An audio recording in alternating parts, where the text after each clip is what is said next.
WhatsApp नमस्कार मेरे प्यारे प्यारे दोस्तों को मेरा नमस्कार। आप सब कैसे हैं? और आज हम लोग कवर करने जा रहे हैं बेटा अपनी टीजीटी पनेशिया के ऑनलाइन बैच की सीरीज़ का टीजीटी पनेशिया क्लास नंबर 12। और इस क्लास नंबर 12 में हम पूरा का पूरा ऑब्जेक्टिव क्वेश्चंस जो एनसीईआरटी बेस्ड हैं, basis of classification, what about animal kingdom, question किससे हैं? अभी पॉरीफेरा से हैं।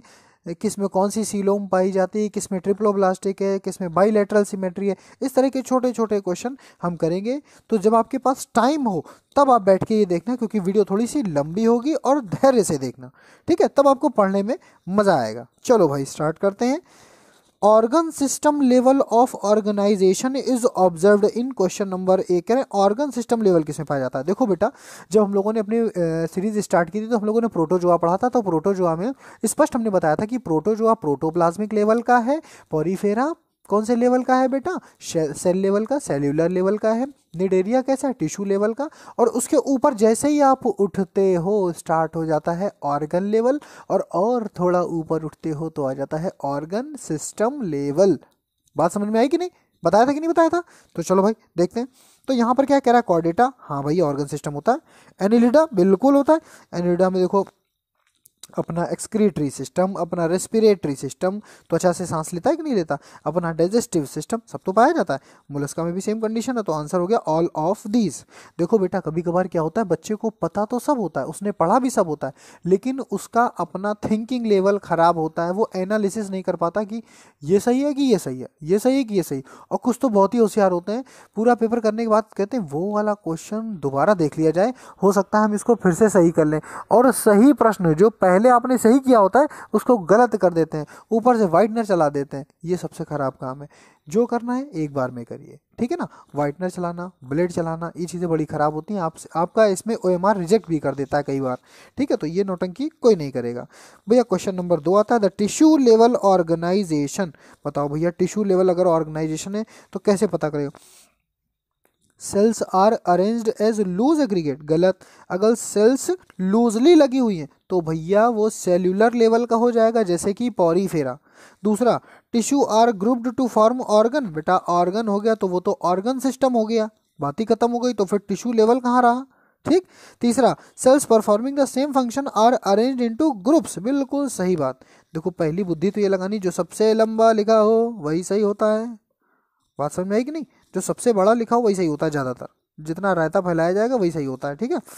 तो एक तो ये बात हो गई। दूसरा, मतलब ये तो आईक्यू बेस्ड बात हो गई। दूसरा ये कह रहा है कि सेल्स हो परफॉर्मिंग द सेम फंक्शन, ये टिश्यू की तो डेफिनेशन ही लिख दी, तो बस। तो इसका उत्तर क्या जाएगा? तीसरा, थर्ड।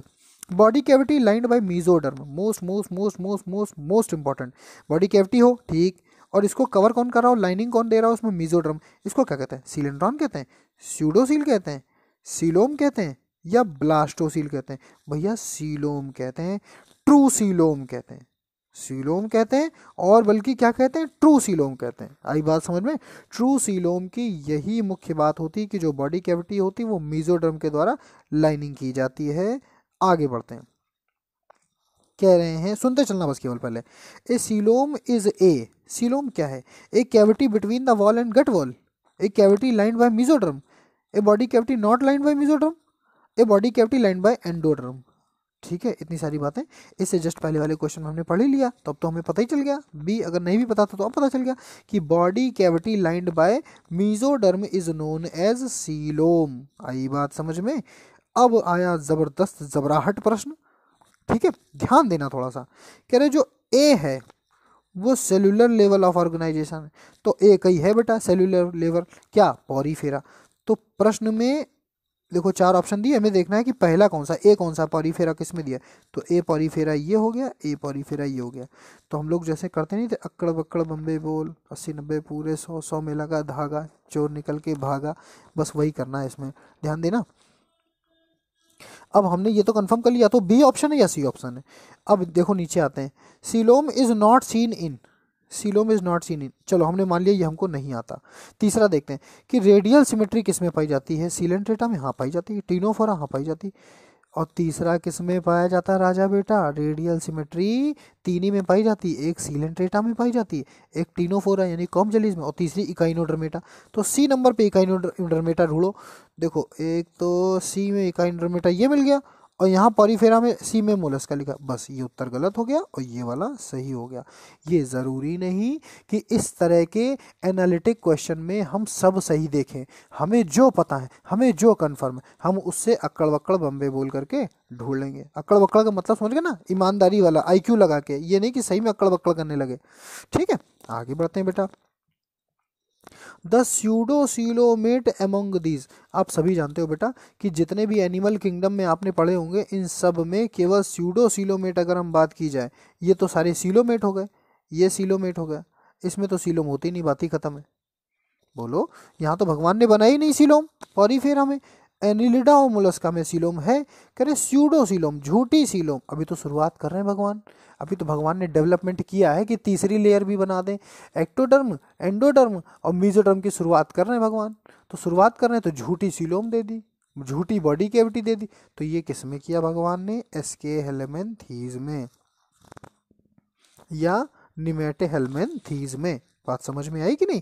तो स्यूडोसीलोम अगर क्वेश्चन पूछा जाएगा तो पूरे जितने भी फाइलम है अपने कोर्स में, उसमें एक ही फाइलम बचता है, दैट इज एस्के हेलमेंथीज। बात समझ में आ रही कि नहीं? फिर आओ, ये चिल्ला चिल्ला के कहते हैं कि tube within tube body plan किसमें पाया जाता है? तो भैया हिंदी में समझना, ट्यूब विद इन ट्यूब, जैसे ही आप आर के गुप्ता किताब उठाओगे, उसमें सबसे ज़्यादा इंपॉर्टेंट क्वेश्चन में माना जाता है कि ट्यूब विद इन ट्यूब किस में पाया जाता है। तो सब लोग कहते हैं एनीलिडा, क्या बोलते हैं? एनीलिडा। लेकिन सही पता है आपको क्या होता है? Tube with in tube body plan का मतलब क्या होता है आपको पता है? Tube with in tube body plan का मतलब होता है ऊपर की एक स्किन लेयर, यानी कि आउटर बॉडी पार्ट, और उसके अंदर पूरा एलिमेंट्री कैनाल गट, यानी कि ऊपर का होल बॉडी हो गई, खोखल पाइप, और उसके अंदर एक और छोटा पाइप पड़ा है, क्या? एलिमेंट्री कैनाल के रूप में। तो ट्यूब विद इन ट्यूब, अब बात समझ में आई? यानी कि बड़े ट्यूब के अंदर छोटा ट्यूब, बड़ा ट्यूब हमारी इपिडर्मिस, हमारी खाल ऊपर वाली, और अंदर छोटा ट्यूब मतलब हमारा पाचन तंत्र, जो मुंह से लेकर के एनस तक जाता है। आई बात समझ में?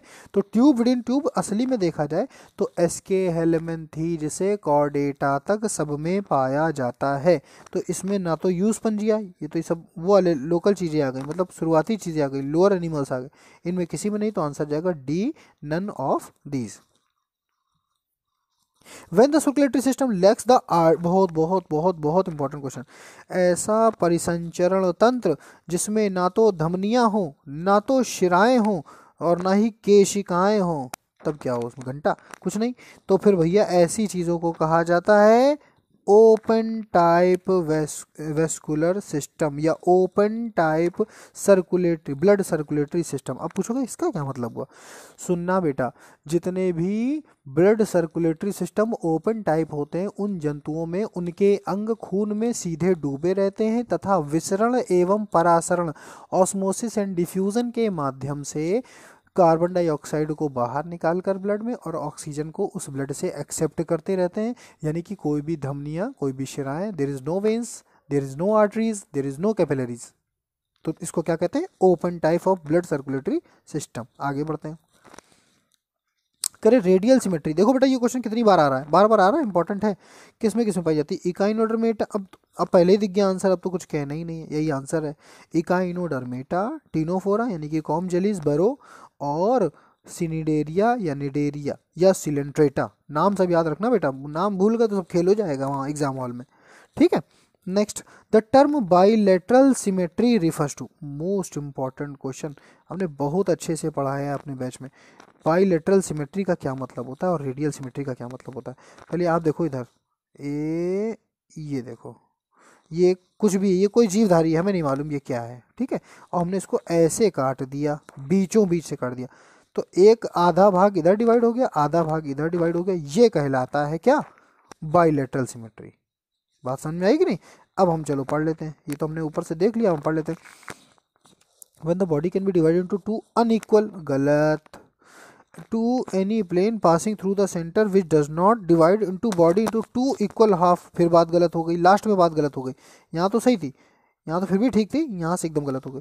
तीसरा, when the body can be divided into two identical left and right halves only in one plane, best answer C, right answer is C. बोलो बात समझे कि नहीं? देखो, उम, उम, उम, ये भाई साहब है अपने चुन्नू लाल। तो चुन्नू लाल को ये बीच से कैंची धर के काट दिया गया।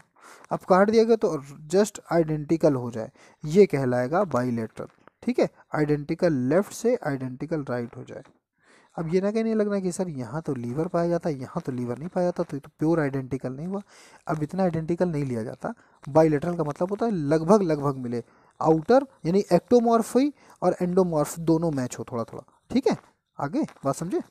चलो, फाइलम दैट एग्जिबिट, देखो फिर आ गया यार, परेशान कर दिया इसने तो कसम से। फाइलम दैट एग्जिबिट्स रेडियल और रेडियल लाइक सिमेट्री, देख रहे हो, बात समझ रहे हो कि नहीं। ऐसा फाइलम या तो रेडियल हो या तो रेडियल लाइक यानी कि रेडियल जैसा हो, तो भैया आंसर क्या जाएगा इसमें, इसमें आंसर जाएगा ऑल ऑफ दीज। बातें समझ में आ रही कि नहीं, बातें समझ में आ रही होंगी। आगे बढ़ते हैं। डिप्लोब्लास्टिक एनिमल, देखो बेटा हमने आपको बताया था कि भगवान ने जब जीवधारी को बनाने का प्रयास किया तो सबसे पहले अमीबा वगैरह बनाए। ठीक है, तो अमीबा में तो ना डिप्लोब्लास्ट, एक तरह से ना एक्टोडर्म ना एंडोडर्म, कुछ भी नहीं, ईमानदारी वाली बात की जाए, क्योंकि ये तो protoplasmic level of body organization था। भगवान ने यहाँ शुरुआत की। स्टार्टिंग देखा जाए सही से भगवान ने एक पॉलीफेरा में की कि भाई डिप्लोब्लास्ट बनाना है। भाई याद करो, हमने आपको पढ़ाया था कि ऊपर पिनेकोडर्म स्पीक्यूल्स ये सब कुछ पढ़ाया था कि नहीं पढ़ाया था। तो बस उसी के आधार पे काम किया जाएगा। तो भगवान ने पहले तो यहाँ 2 लेयर दे दी। कितनी लेयर दे दी, 2। अब भगवान ने बनाना स्टार्ट किया है, शुरुआत की है, फिर धीमे से मीजोग्लिया डाला। याद करो, बताया था। मीजोग्लिया मतलब मीजोडर्म बनाने की भगवान एक्टिंग कर रहे हैं, अब बनाने की कोशिश कर रहे हैं कि मीजोडर्म बनाए कि ना बनाए। तो भगवान ने जाके अंत में बनाया। किसके बाद बनाया ये आपको बताना है। इस प्रश्न का उत्तर आपको बताना है कि पहला ट्रिप्लोब्लास्टिक फाइलम कौन सा है। ठीक है, कोई बहुत बहुत तूफानी प्रश्न नहीं पूछ दिया हमने आपसे, बहुत सिंपल प्रश्न पूछा है कि पहला ट्रिप्लोब्लास्टिक फाइलम कौन सा है। जो हमारा फाइलम का ऑर्डर है उसमें पहला ट्रिप्लोब्लास्टिक फाइलम कौन सा है, इस प्रश्न का उत्तर वीडियो के अंत में जरूर दीजिएगा। तो भैया हाँ, चलो अपने क्वेश्चन पे आते हैं कि diploblastic animal belong to phylum, कह रहे डिप्लोब्लास्टिक एनिमल कौन सा है जो किस फाइलम को बिलोंग करता है। हाँ हमने कहा अच्छा ठीक है भाई, बता देंगे, उसमें कौन सी आफत है। तो डिप्लोब्लास्ट के देखो पहले रखा है इन्होंने प्रोटोजोआ। प्रोटिस्टा में ही तो प्रोटोजोआ आता है। जब क्लासिफिकेशन पढ़ा जाता है 5 kingdom classification, Monera, protista, fungi, Plantae, algae, तो उसमें ही पता चलता है ना कि प्रोटिस्टा के अंतर्गत हम लोग किसको रखते हैं, प्रोटोजोआ को। किसको रखते हैं भैया, प्रोटोजोआ को। तो अब हमको यहाँ पर ये बताना, ध्यान दीजिएगा, हमको यहाँ पर ये बताना है कि इसमें कौन सा डिप्लोब्लास्टिक है। तो डिप्लोब्लास्टिक कौन सा हुआ भैया, डिप्लोब्लास्टिक हुआ जाके सीलेंट्रेटा। क्या हुआ, सीलेंट्रेटा। डिप्लोब्लास्टिक कौन सा हुआ जाके, सीलेंट्रेटा। सुनते चलिएगा, बहुत इंपॉर्टेंट क्वेश्चन और बहुत ज़्यादा पूछे जाने वाले प्रश्न है। अगर इनमें आपने हल्का सा भी कन्फ्यूज़न ले लिया तो आप लास्ट तक कन्फ्यूज़ ही रहेंगे। क्योंकि बहुत सारे बच्चे हमारे पास मैसेज करके पर्सनली बोले थे कि सर हमारी और सारी यूनिट्स तैयार हो जाती हैं लेकिन हम फाइलम में बार बार कंफ्यूज होते हैं। और सही बात है, सच बात है कि फाइलम में कन्फ्यूज़न बहुत होता है। क्यों, क्योंकि हम लोग क्या करते हैं, सीधे सीधे जीवधारी को पढ़ना शुरू कर देते हैं, क्लासिफिकेशन नहीं पढ़ते। इसीलिए हमने अपने बैचेस में सबसे पहले क्लासिफिकेशन को प्रेफरेंस दी और बहुत बहुत बहुत अच्छे से पढ़ाया। और हमसे भी अगर कोई नहीं समझ पाएगा तो हमें नहीं लगता फिर वो किसी और से भी समझ पाएगा।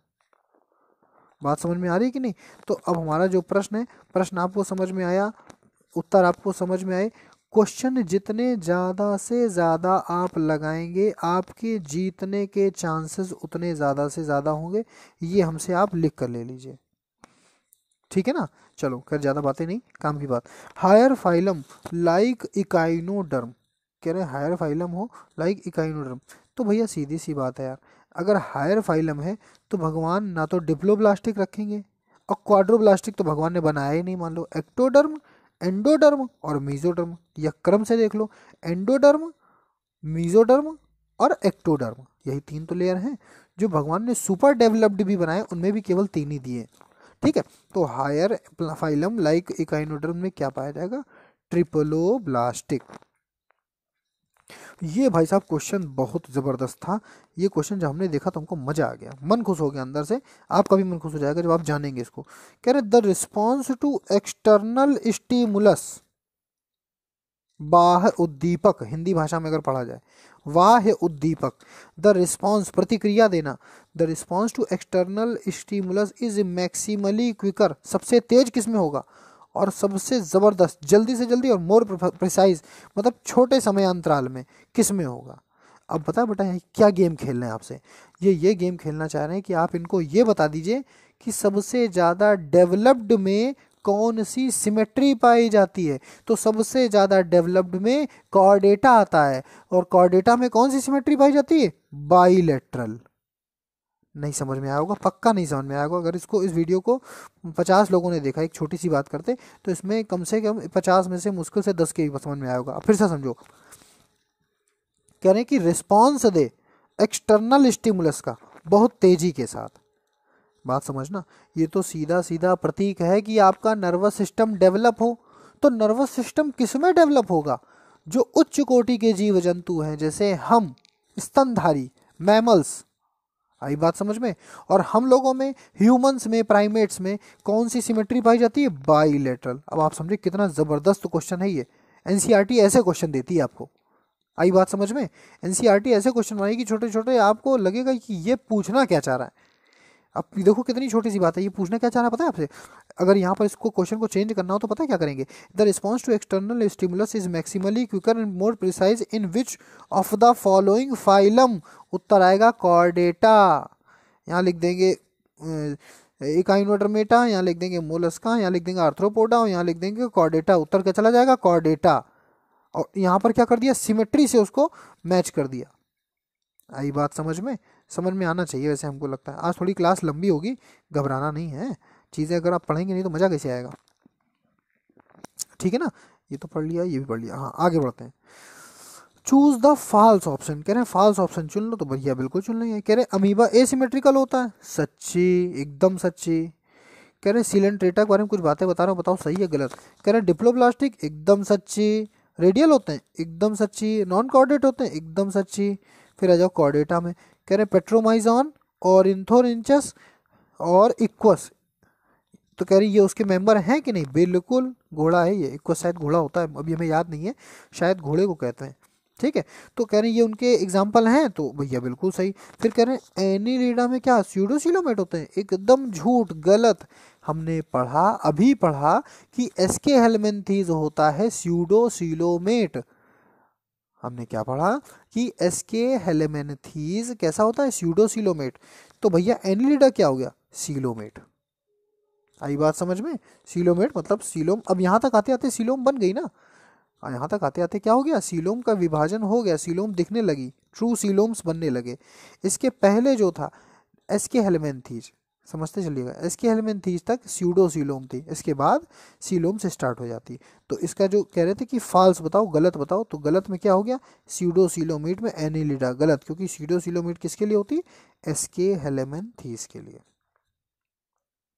बात समझ में आई। कह रहे ट्रू सेगमेंटेशन, आपने ये समझा होगा ट्रू सेगमेंटेशन क्या होता है, देखना जरा। ये जैसे कि केचुआ, जैसे कि क्या बेटा, केचुआ। एक एक ये जो छोटे छोटे पार्ट होते हैं अलग होते हैं, बिल्कुल अंदर से भी अलग होते हैं और बाहर से भी अलग होते हैं। इसीलिए जब चिड़िया केचुए को पकड़ के खाने की कोशिश करती है तो केचुआ बीच से टूट जाता है। आई बात समझ में। केचुआ कटता फटता नहीं, बीच से टूट जाता है। उसका वो जो सिक्का होता है, छल्ला होता है, वो छल्ला, वो चैम्बर टूट जाता है। तो कह रहे ट्रू सेगमेंटेशन किस में पाया जाता है, ये तो हमने उस उत्तर तो आपको दे ही दिया ईमानदारी वाला कि किस में पाया जाता है, केचुए में पाया जाता है। कह रहे इसको कहते क्या है, इसको कहते हैं बेटा मेटामेरिज्म। भूलना नहीं, मोस्ट इंपॉर्टेंट क्वेश्चन की कैटेगरी में आता है metamerism. The true segmentation is also called metamerism. और ऊपर देखो लिखा है मेटाजेनेसिस, जानते हो कैंसर होता है बेटा। कहते हैं कौन सा कैंसर भैया, उनको मेटाजेनेसिस। फिर पता चला, कहते क्या भैया इलाज कराया था, हाँ भैया इलाज कराया था, हाथ में था पहले कैंसर, तो डॉक्टर साहब ने हाथ काट दिया था, लेकिन वो 1-2 महीना तो सही रहे, फिर उसके बाद उनके कंधे पे निकल आया, फिर ऑपरेशन हो नहीं पाया, फिर वो मर गए। तो मतलब समझे, मेटाजेनेसिस कैंसर जो होता है वो घूम घूम के कैंसर क्रिएट करता है, आपकी बॉडी में चारों तरफ फैलता है और फैल के कैंसर करता है। अगर आपके मान लीजिए हाथ में था और आपने हाथ ऑपरेट करा लिया, वो काट के फेंक दिया जाता है उतना ऑर्गन, मान लीजिए हाथ काट के हटा दिया गया, ठीक है, तो आप सोचो कि अब आप कैंसर से फ्री हो गए, नहीं। अगर मेटाजेनेसिस कैंसर है, बात समझ में आई कि नहीं? घूम घूम के वो आपको परेशान करेगा। चलो खैर, और मेटामॉर्फोसिस तो जानते ही हो आप। मेटामॉर्फोसिस का मतलब होता है जैसे केचुए का लार्वा से लेकर के एडल्ट तक बनने की प्रक्रिया। अरे यार केचुआ बोल दिया, क्या बोल रहे थे, ऑर्थ्रोपोडा में जैसे तिलचट्टा ले लिया हमने, ठीक है, हमने तिलचट्टा यानी कि कॉकरोच ले लिया, तो उसके लार्वा निम्फ से लेकर के, समझते चलना, ठीक है, निम्फ से लेकर के उसके लार्वा से लेकर के एडल्ट स्टेज तक की जो प्रक्रिया है that is known as metamorphosis, बड़े बनने की प्रक्रिया मेटामॉर्फोसिस। आई बात समझ में? समझते चलना बेटा। और वीडियो कैसी लगी इसके बारे में ज़रूर बताना, और अभी तक जिन बच्चों ने वीडियो को लाइक नहीं किया है वो लाइक ज़रूर करेंगे, और उसको खूब दम लगा के शेयर कर देना। हर एक एक टीजीटी बायो के कैंडिडेट एस्पिरेंट अभ्यर्थी तक ये वीडियो पहुंचनी ही चाहिए, ठीक है। The notochord is derived from which of the following layer? क्या एक्टोडर्म से निकलती है, क्या मीजोडर्म से निकलती है, क्या एंडोडर्म से निकलती है, क्या प्लेकोडर्म से निकलती है? आई बात समझ में? बहुत इंपॉर्टेंट ट्रिक है मेरे पास एक छोटी सी, जरा हम लिख के देख लें, हमें खुद नहीं याद है अभी। BERS मीजोडर्मल, ठीक है, BER, हाँ हाँ ठीक है। अभी एक बार चेक कर लेना आप भी, हम आपको ट्रिक बताए दे रहे हैं, ठीक है। वैसे हम ट्रिक्स वगैरह बताते नहीं हैं, लेकिन आपको बताया दे रहे हैं क्योंकि हम कॉन्सेप्ट स्टडीज़ पे बड़ा बिलीव करते हैं कि जब तक आपको कॉन्सेप्ट नहीं क्लियर होगा आप कुछ नहीं तैयार कर सकते। जो हमारी ट्रिक है वो है बेटा BERS, BERS मीजोडर्मल, समझे बेटा? BERS mesodermal, BERS mesodermal. अभी हमें कंफर्म तो नहीं, लेकिन हम पढ़ा दे रहे हैं, बाद में हम चेक भी कर लेंगे उसको। Blood vascular system, excretory system, respiratory system, skeletal system, ये सब मीजोडर्म से बनते हैं एम्ब्रियोनिक डेवलपमेंट के दौरान। आई बात समझ में? कृपया फिर से समझने का प्रयास कीजिए बच्चों। BERS मीजोडर्मल, ये क्या है? ट्रिक है, एक बार में याद करने के लिए। बार बार छोटे छोटे क्वेश्चन इस तरह से पूछ के काफ़ी परेशान किया जाता है कि इसमें से कौन सा एक्सक्रीटरी सिस्टम किससे बना है, एक्टोडर्म से बना है, एंडोडर्म से बना है, मीजोडर्म से बना है। तो इस तरह से छोटे छोटे क्वेश्चन पूछ के परेशान करते हैं, तो आप एक बार में याद कर लो। BERS mesodermal, BERS mesodermal, BERS mesodermal, blood vascular system, excretory system, blood vascular मतलब रुधिर परिसंचरण तंत्र, और एक्सक्रीटरी सिस्टम मतलब क्या हो गया, उत्सर्जी, और रेस्पिरेटरी मतलब हो गया श्वसन, और एस बोले तो स्केलेटल मतलब कंकाल तंत्र। ये सभी किससे बनते हैं बेटा? Mesoderm, mesoderm. बात समझ में आई? अब हम अपने प्रश्न पे आ जाते हैं। कह रहे हैं हाँ, ये क्वेश्चन बहुत पूछा भी गया। कह रहे हैं नोटोकॉर्ड किससे बनती है? कह रहे हैं नोटोकॉर्ड किससे बनती है? उत्तर है मीजोडर्म। भूलने का है ही नहीं, कतई नहीं भूल लेना, भूल तो सकते ही नहीं इस क्वेश्चन को। ये प्रश्न टीजीटी में कम से कम 6 से 7 बार आ चुका है अभी तक। आप क्वेश्चन पेपर उठा के देखिएगा, 6 से 7 बार ये क्वेश्चन पूछा जा चुका है, और घुमा घुमा के पूछेंगे, कभी ह्यूमन के लिए नहीं पूछेंगे, कॉर्डेट शब्द का प्रयोग करेंगे हमेशा, ठीक है। तो the notochord is a derived from which of the following layer? The answer should be mesoderm. Slide, next slide पे आते हैं हम लोग। ध्यान देते रहिएगा, समझते चलिएगा बेटा, कोई गलती ना होने पाए ना। ये which of the following is oblique or correct? इनमें से क्या गलत है और क्या सही है, इसको थोड़ा सा समझना है। नोटोकॉर्ड इज एक्टोडर्मल, लो पहले पता चल गया गलत है। Notochord is ectodermal in origin present in some animals, गलत।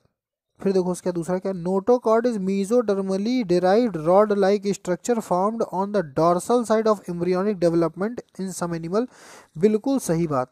लेकिन अब इसका ये मतलब नहीं कि हम बिल्कुल भांग खाए बैठे, हमने बी देखा तड़ से लगाया गोला भर दिया, हमको नीचे भी देखना है, सी भी देखना है। आर्थ्रोपोड्स आर नॉन कॉर्डेट, ये भी बिल्कुल सही बात है। आर्थ्रोपोडा मतलब क्या, कॉकरोच वगैरह क्या होते हैं, नॉन कॉर्डेट्स होते हैं, सही बात है। तो आंसर क्या गया राजा बेटा? डी, बोथ बी एंड सी। कुछ लोगों की बड़ी खराब आदत होती है, वो मालूम क्या करते हैं बेटा? वो लोग क्या करते हैं कि बस जैसे देखा अपना, कुछ ऐसा लगा कि जो पढ़ा था हमने, बस बिना देखा अंधी झोंकी उठाया, पेन काला कर दिया, फिर बाद में हाय दैया हाय अम्मा बुला रहे हैं कि ये तो गलत हो गया, बड़ा सिंपल क्वेश्चन था। हम आपको फिर से चेता रहे हैं और समझा रहे हैं कि यदि आपने एक प्रश्न गलत किया तो ये मान के चलिए ये आपकी बहुत बड़ी मिस्टेक होगी, क्योंकि आप 2 से 3 हज़ार रैंक नीचे होंगे जो सेलेक्ट होने वाले हैं बच्चे, अभ्यर्थी। क्योंकि आप विश्वास नहीं मानोगे बेटा, बहुत सारे ऐसे बच्चे हैं जो 125 में से 85 क्वेश्चन तक बड़े आराम से सही करते हैं। पता है आपको, हमने आपको बताया था ना, जब मेरा रिजल्ट आया था मेरे 111 प्रश्न सही थे 125 में से। ठीक है, तो अब आप सोचो 125 में से 85 तक पहुंच रहे हैं, तो समस्या कहाँ पर आ रही? समस्या आ रही है जो 10 सरल क्वेश्चन आपको आते हैं ना, जिसमें आप बिल्कुल एकदम बिल्कुल आप ध्यान ही नहीं देते हो, बिल्कुल सिंपल क्वेश्चन होता है लेकिन इतना जोश होता है उस समय कि सब तैयार है सब तैयार है, तो उसमें आप अंधी चुक्की लगा के चले आते हो। पता आपको है लेकिन आप सी देखते नहीं हो ना। आपको बी में आपका उत्तर मिल गया, आप बड़े खुश हो, आप लगा के चले आए, आपने सी देखा नहीं और लास्ट में डी में लिखा था बोथ बी एंड सी। तो बस ये ध्यान आपको रखना है। और ये भी हम आपको बता दें, अगर 125 में से अगर आपके 125 में से 95 तक सही है तो फिर आपकी कॉल आएगी, पक्का आएगी। बात समझे कि नहीं? वो अलग बात है इंटरव्यू में सिलेक्शन होगा कि नहीं होगा, लेकिन फिर आपकी कॉल आएगी कंफर्म। 95 के ऊपर वाले बच्चों को बुलाया जाता है, ठीक है ना? तो बात समझे कि नहीं? इसलिए हमें ये सब करना ही नहीं, हम तो सीधे 125 में से 110 के ऊपर की व्यवस्था बना रहे हैं, हमको 110 लाने ही लाने हैं। बात समझे? मिनिमम बता रहे हैं अपना, ये मैक्सिमम नहीं बता रहे हैं, ठीक है? 110 के ऊपर जब आप करोगे तो आप बिल्कुल रंगबाजी से इंटरव्यू भी देने जाओगे, फिर वो आपको इंटरव्यू में फेल नहीं कर सकते, क्योंकि उनको भी मालूम है, उनको भी ये क्राइटेरिया दिया जाता है कि जो अभ्यर्थी 125 में से 110 प्रश्न सही कर रहा है उसको आप फेल कैसे कर सकते हैं इंटरव्यू में। आई बात समझ में? इसलिए बस ज़्यादा ज्ञान ना देते हुए प्रश्न पे वापस लौटते हुए तेजी के साथ। ट्रिप्लोब्लास्टिक मतलब 3 लेयर हो, अनसेगमेंटेड मतलब बटा ना हो, एसीलोमेट मतलब सीलोम ना हो, बाइलेटरल सिमेट्री हो। ये तो सारी बातें जो बता रहे हैं ना, ध्यान देते चलना, बहुत इंपॉर्टेंट है ये। रिप्रोड्यूस करे सेक्सुअली भी और एसेक्सुअली भी, और पैरासाइट हो। लो अब तो बातें खत्म हो गई। आखिरी की एक लाइन ने आपका पूरा ज्ञान काम आ जाएगा। टीनोफोरा पैरासाइट नहीं, एनिलिडा पैरासाइट नहीं, निडेरिया पैरासाइट नहीं, प्लेटीहेल्मिन्थेस पैरासाइट हाँ, तो आंसर क्या हो गया? डी। आई बात समझ में? बात समझ में आ जानी चाहिए वैसे, कोई खड़ा सिंपल बात है बिल्कुल। ट्रिप्लोब्लास्टिक हो, अनसेगमेंटेड हो, ठीक है, एसिलोमेट हो, और कैसा हो? पैरासिटिक फॉर्म का हो। देखो कभी कभार क्या होता है, पूरे बड़े बड़े भारी भारी क्वेश्चन लिखे रहते हैं, आप डर जाते हो, डरो नहीं, उसको ध्यान से पढ़ो, उसमें कोई ना कोई एक ऐसी बात मिल जाएगी जो आपको पता होगी। तो हमको क्या पता था? पैरासाइट फॉर्म, और बाकी नहीं है पैरासाइट, नहीं है पैरासाइट, नहीं है पैरासाइट, तो बस ये हो गया आंसर। आई बात समझ में? आगे बढ़ते हैं। The skeletal of animal belonging to the phylum, most important question. Porifera का जो स्केलेटन होता है वो किससे बना होता है? कह रहे स्पिक्यूल्स होते हैं, स्पाइरिकल्स होते हैं, या स्पाइंस होते हैं, या स्पॉन्जोसाइट होते हैं? भैया स्पिक्यूल्स होते हैं। क्या होते हैं राजा बेटा? स्पिक्यूल्स होते हैं, बोलना नहीं, बहुत इंपॉर्टेंट क्वेश्चन है। स्पिक्यूल्स होते हैं। अब आ जाओ, ए सेक्सुअल रिप्रोडक्शन किस में? स्पंजेस में। Takes place by binary fission के द्वारा, बडिंग के द्वारा, फ्रेगमेंटेशन के द्वारा, या इंसिस्टमेंट के द्वारा। कह रहे हैं अलैंगिक जनन किस में? स्पंजेस में। अलैंगिक जनन किस में? स्पंजेस में। किसके माध्यम से होता है? आप उत्तर लगाओगे फ्रेगमेंटेशन के माध्यम से। किसके माध्यम से होता है बेटा? फ्रेगमेंट। बहुत इंपॉर्टेंट क्वेश्चन है ये क्वेश्चन आज नहीं, आज का नहीं है, बहुत पुराना प्रश्न है और हर बार पूछा जाने वाला प्रश्न है। और आपको एक बात और बता दें, पॉरीफेरा और निडेरिया एनिमल फाइलम्स में सबसे ज़्यादा इन्हीं दोनों में कन्फ्यूज़न होता है। ऐसे ही क्या बोलते हैं, एस्केहेल्मिन्थेस एंड प्लेटीहेल्मिन्थेस, और क्वेश्चन इन्हीं चारों से सबसे ज़्यादा बनते हैं। प्लेटीहेल्मिन्थेस, एस्केहेल्मिन्थेस और आपका ये पॉरीफेरा एंड निडेरिया, ये 4 फाइलम आपको कंठस्थ होने चाहिए। कंठस्थ का मतलब कंठस्थ, क्योंकि इनसे बड़े सारे क्वेश्चन बनते हैं और बहुत इंपॉर्टेंट क्वेश्चन बनते हैं। और ऐसे क्वेश्चन हैं कि इसमें आपको बार बार कन्फ्यूज़न होगा। ठीक है, चलो आगे बढ़ते हैं। तो ये चीज़ आपको समझ में आ गई ना? तो क्या अपना प्रश्न क्या रहा था कि ए सेक्सुअल रिप्रोडक्शन हो किस में? ए सेक्सुअल रिप्रोडक्शन हो स्पंजेस में, तो भैया किसके द्वारा होगा? फ्रेगमेंटेशन के द्वारा। Next question, which of the following is not true regarding phylum Coelenterata. कह रहे सीलेंट्रेटा के बारे में क्या सही नहीं है? वैसे तो सीलेंट डेटा हम लोग पढ़ चुके अपने ऑनलाइन बैच में। तो कह रहे थे कि इसके बारे में ऐसी क्या बात है जो सही नहीं, इज नॉट ट्रू। ठीक है, कह रहे हैं ये डिप्लोब्लास्टिक एनिमल है। ये तो बेटा बात समझ में आ रही थोड़ी थोड़ी। ठीक है, फिर कह रहे हैं कि they have cellular level of organization. ना, सेलुलर लेवल नहीं हो सकता। क्यों नहीं हो सकता? क्योंकि protozoa protoplasmic body level of organization, Porifera cellular level of organization. हम बात किसकी कर रहे हैं? सीलेंट्रेटा या निडेरिया की। ये टिश्यू ग्रेड ऑफ ऑर्गेनाइजेशन, और यहाँ सेल्यूलर लिखा है, तो बस यही हो गया हमारा गलत। गलत मतलब नॉट ट्रू पूछा था, तो यही गलत है, क्योंकि सेल्यूलर लेवल में आता है पॉरीफेरा। क्या आता है भैया? पॉरीफेरा। और चलो तीसरा ऑप्शन भी देख लेते हैं। They have nematocyst present on the tentacle. सही बात है, जो सीलेंट्रेटा निडेरिया हाइड्रा में टेंटिकल्स होते हैं, उन टेंटिकल्स में निमेटोसिस्ट कोशिकाएं पाई जाती है, दंश कोशिका, याद है। और कह रहे हैं कि गैस्ट्रोवेस्कुलर ओपनिंग होती है, दैट इज कॉल्ड हाइपोस्टोम। बिल्कुल सही, याद करो पुत्र, हमने आपको पढ़ाया था कि हाइड्रा में एक ही कैविटी होती है, वही माउथ है और वही एनस है। और इस कंडीशन को या इस प्रकार के माउथ को जो कि हाइड्रा में पाया जाता है, जो कि कंबाइंडली माउथ एंड एनस दोनों का काम करता है, दैट इज कॉल्ड हाइपोस्टोम। क्या कहलाता है? हाइपोस्टोम। बात समझ में आ गई कि नहीं? बात समझ में आ गई? चलो हो गई। इस बार वाली शीट में काफ़ी कुछ मटेरियल था। ठीक है, बहुत अच्छे अच्छे प्रश्न थे। हमने सब प्रश्न को एकदम खोल खोल के एक एक चीज़ करके समझा दिया। ये हम लोगों के ऑनलाइन बैच की शीट नंबर 12 हो गई। हम लोगों ने इससे पहले 11 लेक्चर्स कवर किए, बहुत अच्छे अच्छे हर चीज़ को समझाए। जो भी बच्चे हमारे ऑनलाइन बैच से अभी भी जुड़ना चाहें वो जुड़ सकते हैं। ठीक है ना, कोई कोर्स किसी का छूटा नहीं है, हम आपको वो सारा मटेरियल प्रोवाइड करा देंगे। ठीक है, तो आज हम लोगों ने बहुत सारे क्लासिफिकेशन ऑफ एनिमल्स नाम के चैप्टर के, या आप कह सकते हो एनिमल किंगडम के, बड़े अच्छे अच्छे क्वेश्चन किए, बड़े तार्किक ढंग से किए, हर एक चीज़ को समझते हुए किया। तो बस ऐसे ही हम आपको मेन इंपॉर्टेंट टॉपिक जल्दी से जल्दी पढ़ाने का पूरा प्रयास करेंगे। Thank you so much, bye bye, good night, love you all.